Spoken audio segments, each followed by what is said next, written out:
और आजकल ससुरों ने भी देना बंद कर दिया। ससुर भी पता नहीं देगा कि नहीं देगा। जमाना ऐसा आगे कि जमाई को तिलक करना पड़ेगा ससुर को। उल्टा हो जाएगा। हो ही चुका है, हो ही चुका है। आप ऐसे कलयुग में जी रहे हो। ये कलयुग का मानव जो है, इसकी बुद्धि मंद है, मंद बुद्धि है। जो अपने आप को बुद्धिमान समझता है वो मंद बुद्धि है। कलयुग में हमारी बुद्धि का कोई वैल्यू नहीं है। बताओ क्या वैल्यू, बताओ मेरे को। पेपर में छपने का, फोटो रोज न्यूज आने का कि इसका 11,000 करोड़ का नुकसान आज 16,000 करोड़ हो गया है। पेपर में उसका फोटो आता है कि ये बोले आज 10 साल से स्कूल में पढ़ रहा है, एक बार भी पास नहीं हुआ। जो पास हुआ उसका कोई बात नहीं है, वो तो हो गया, खया, उसकी तो शादी होगी। ये फेल हो गया। तुम इसको देखो, क्योंकि तुम्हारी दृष्टि उन्हीं सब न्यूज पे जाती है जो कि टेढ़ी न्यूज, जो खबर है औरत घर से भाग गई उसकी फोटो छपती है। जो घर में बैठी है, अच्छा काम कर रही है, बढ़िया घर को चला रही है, उसका कोई जिक्र नहीं। टीवी सीरियल में भी वही है कि जो बड़े बड़े आंखें निकाल कर रे के हाथ, तू मेरी बहू है, तेरी हिम्मत कैसे हुई घर से बाहर निकलने की? मैंने तुझे कहा था कि तुम ऐसा नहीं करना, तूने ऐसा क्यों किया? ये सब टेढ़ी टेढ़ी बातें होगी, तभी तो उनका पेपर में फोटो छपेगा। कोई सत्संग करने वालों का पेपर में फोटो था ही छपता है। तुमको तुम्हारा कल्याण खुद करना है। और कल्याण होगा कैसे? गुरु की शरण में आ गए, ये तो बहुत बड़ा कल्याण हो गया, क्योंकि उसमें कल्याण छुपा हुआ है। गुरु की शरण में कल्याण छुपा हुआ है। वो गुरु इतना दयालु है कि तुम कितने भी पापी होने दो, कितने ही तुम अधर्मी होने दो, कितने ही तुम एडामेंट हो, तो भी पकड़ के तुम्हारा काम कर ही देगा। वो उसकी शरण के अंदर ही कमाल छुपा हुआ है। उसकी शरण के अंदर कमाल छुपा हुआ है। इसीलिए कहते हैं शरणम शरणम, आ जाओ, शरण में आ जाओ। श्री राम शरणम वयम प्रपन्ना, श्री राम शरणम वयम प्रपद्ये। मैं श्री राम की शरण में हूं। ऐसा प्रोटेक्शन महसूस करो आप। जो जिसने इंश्योरेंस करा रखा है उसको तो इतनी घबराहट नहीं होती, कोई आग लग जाती है तो। कोई कारखाने में, फैक्ट्री में, ऑफिस में, बिल्डिंग में कहीं भी आग लग जाए तो अगर उसने इंश्योरेंस करा रखा है तो इतना उसका मन नहीं घबराता है। और जिसने नहीं करा रखा वो तो खत्म। तो ये राम नाम का इंश्योरेंस थोड़ा कराने में आपका क्या बिगड़ता है?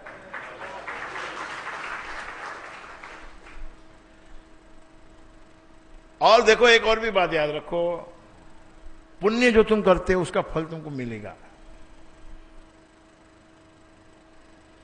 थोड़ा टाइम लगता है। कोई भी पुण्य का फल तुरंत नहीं मिलता है। कोई भी भक्ति करने का फल पार्टली मिल जाता है।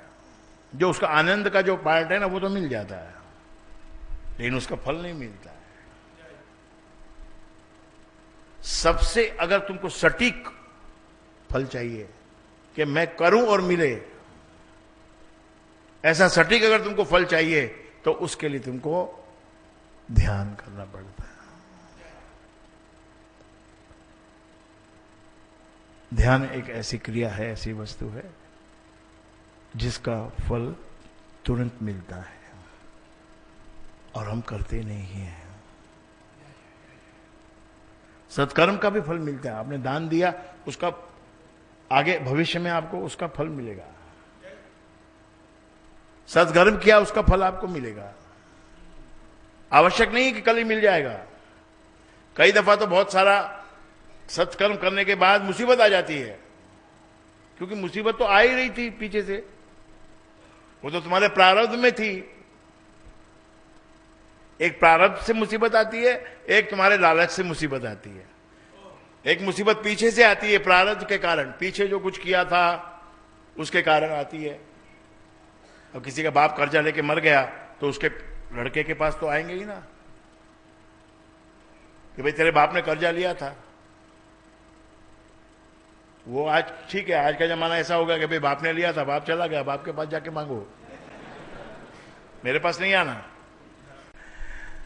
ये जमाना है ऐसा, अलग अलग समय, अलग अलग कंट्री का अलग अलग मीनिंग है। कोडक कंपनी, कैमरा जिसने बनाया, फिल्म जिसने बनाई, सिनेमा की फिल्म जिसने बनाई, जो पायनियर है इसका रिसर्च करने वाला, वो कितने वर्षों तक आज चलने के बाद, है ना, जो अपने शास्त्रों में जो कहा गया है ना कि जाओगे फिर कुछ हाथ नहीं आएगा, ऐसा आज कोडक कंपनी का भी दिवाला निकल गया। पेपर में, अमेरिका में पेपर फाइल कर दिया कि we are not able to manage, क्योंकि वो अथाह में चले ना। वो तो तुम्हारे बाप के पास एक छोटी सी गाड़ी नहीं है और तुम बोलो कि हम हवाई जहाज दौड़ाएंगे उधार के पैसों से, तो कितने दिन चलेगा भाई। इसीलिए ये भी देखा जाता है कि तुम किसके बेटे हो, किसके बेटे हो तुम, तुम्हारी नस्ल क्या है, इसका भी महत्व है। एक एक चीज का महत्व है संसार में। गुरु भी तुमको सड़क पे भी मिलता है, गुरु घर में भी आ जाता है। कोई हरिद्वार से आ गया, गुरु बन के आ गया, लो लो ये भस्म पकड़ो, ये चिमटा तेरे को मार देता है, तेरे को धागा बांध देता है। वो ठीक है, टोटका करते हैं, वो थोड़ा टोटका करते हैं। टोटका कभी कभी काम करता है, टोटका हम भी टोटका करते हैं, ऐसी बात नहीं है, पर हमारा टोटका दिखाई नहीं पड़ेगा आपको। और सबसे बड़ा टोटका आप खुद करो। जिस दिन मुसीबत हो तो मुसीबत के सामने, रावण के सामने जीवन को खड़ा करना पड़ता है। तो मुसीबत के सामने राम को खड़ा करो, बात खत्म।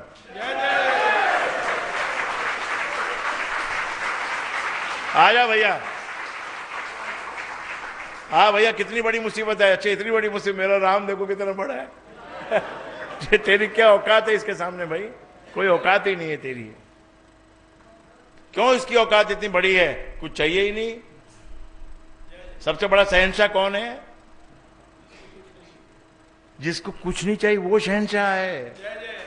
जिसको कुछ चाहिए वो तो भिखारी है, भले कितना ही बड़ा हो, लेकिन वो चाहिए तो वो भिखारी है। शहंशाह तो वो है जिसको कुछ नहीं चाहिए, और मेरा राम शहंशाह है, सब वस्तुएं लोगों को दे रखी है, खुद संसार से परे बैठा है, परे बैठा है। और कहा उसने कि मेरा नाम तुम लो तो मैं आऊंगा, जो मेरा नाम लेके मुझे बुलाएगा तो मैं आऊंगा, मैं हूं। इसलिए सूर्य जी ने कहा कल्याण उसका होगा जो उसका सिमरन करेगा। सिमरन से जो विष अंदर हमने रखा है ना, वो विष निकल जाएगा। वासना का विष, इच्छाओं का घमासान। देखो, जब तक आपके पास में 10 साड़ी है, अच्छे से आपको मालूम रहता है ये साड़ी इस दिन पहनी थी, यहां रखी थी, ऐसे किया था, ऐसे किया था। जब 20 हो जाती है तब भी आपको याद रहता है, 50 हो जाती है तब भी याद रहता है। लेकिन जब साड़ियां बहुत हो जाती हैं, या तो फिर सारे दिन साड़ियों के पीछे लगे रहो, सुबह से शाम साड़ियां संभालते रहो, तो तुमको याद रहेगा कि कौन सी साड़ी कहां रखी। लेकिन उम्र होगी तो भूलना शुरू कर दोगे। वो एक पीली पीली सी थी, पीली पीली सी थी, वो लाना। अरे पीली पीली सी कई है, हो गई ना मुसीबत भाई। दूसरों के पास, एक मिडिल क्लास के पास 25 साड़ी है, आप समझो 50 रख लो। आप बड़ी हो तो, बड़े घर की बहू हो, 100 रख लो।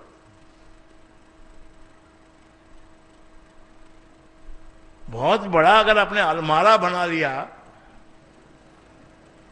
कि बड़ा, मेरा बेडरूम तुम्हारे ड्राइंग रूम से भी बड़ा है और मेरा कपाट तुम्हारे 10 कपाट के बराबर है, तो भैया सारा दिन कपाट में लगे रहना।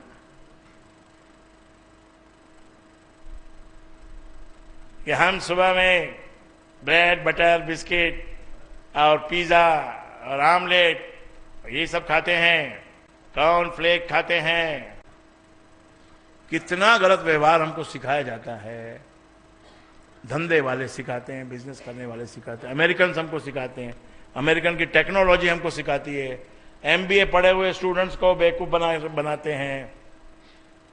बेवकूफ कैसे बनाया जाता है संसार को, यही सब सिखाते हैं। इंसान का कल्याण कैसे हो ये कोई नहीं सिखाता है। इसके लिए गुरु की शरण में आके बैठो, गुरु जो कहे उसको सुनो, स्वाध्याय करो। राम परम है, राम महान, बड़ा विज्ञान है। ये विज्ञान को धीरे धीरे आप सीखोगे, समझोगे धीरे